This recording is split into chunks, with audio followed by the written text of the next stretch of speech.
দেখো বন্ধুরা, জাল ফেলে আমার একটা কাকু পুকুর দিয়ে কত বড় একটা মাছ ধরলো। আজ সকাল সকাল আমি আর আমার ঠাকুরদা রেডি হয়ে যাচ্ছি আমাদের কিছু আত্মীয়র বাড়ি পুজোর নিমন্ত্রণ করতে। কিছু সময় পর আমরা চলে এলাম একটা দাদুর বাড়ি, আর এটা হলো আমার বাবার ছোট মামার বাড়ি। তারপর বাড়ির ভিতরে এসে দেখি ঠাকুরদা এখানে বসে দিদার সাথে কথা বলছে।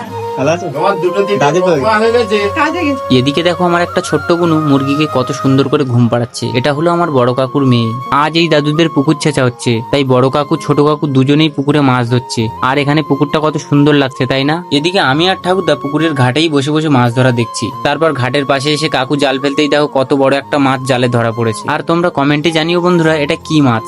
দুপুরে এখানে খাওয়া দাওয়া করার পর দাদুদের বাড়ি দিয়ে আমরা বেরিয়ে পড়েছি। এখন যাব আমার মামাদের বাড়ি। কিছু সময় পর আমি আর ঠাকুরদা চলে এলাম মামাদের বাড়ি। এখানে এসে দেখি কলকাতা দিয়ে আমার সেজো দিদা দিদির বাড়ি ঘুরতে এসেছে। তারপর আমি একটু দিদার সাথে মজা করছিলাম। আমরা বাড়ি যাবো বলে বেরোচ্ছি, আর দেখো সেই সময় কেমন বৃষ্টি শুরু হয়ে গেছে। বৃষ্টিটা থামার পর আমরা বাড়ি যাবো বলে বেরিয়ে এসেছি। এদিকে আমার দুই দিদা আমাদের 3 রাস্তার মুখে ছাড়তে এসেছি। তো বন্ধুরা, এখন আমরা বাড়ির দিকে যাই। আর তোমাদের ভিডিওটা কেমন লাগলো কমেন্টে জানিও। তাহলে দেখা হচ্ছে নতুন কোনো ভিডিওতে। টাটা।